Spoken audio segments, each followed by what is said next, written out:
tiada lain adalah sosok Bung Karno sebagai Bapak Bangsa.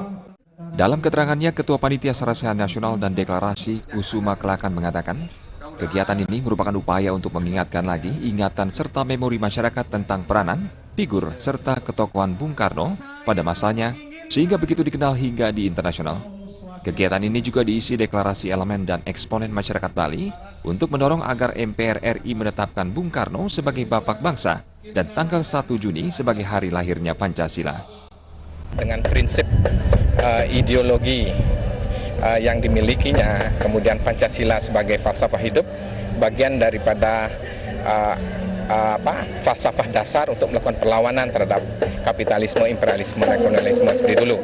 Oleh karena itu, dari proses kesejarah panjang ini yang dimiliki oleh Bung Karno sebagai pelaku sejarah, maka sudah selayaknya kita memberikan penghargaan yang setinggi-tingginya kepada Bung Karno.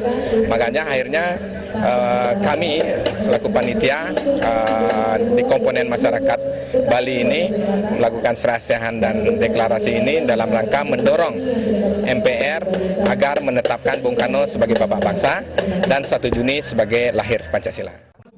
Acara dihadiri ratusan simpatisan ini juga diisi pemaparan mengenai Bung Karno serta pandangan tokoh masyarakat tentang sosok putra Sang Fajar, Bung Karno.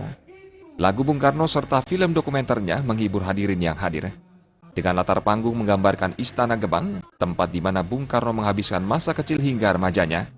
Tampak hadir pada acara ini anggota DPR RI Wayan Koster, anggota DPD Perwakilan Bali Cokrat Madi dan Arya Wedakarna, Bupati dan Wali Kota, akademisi, politisi, serta masyarakat umum.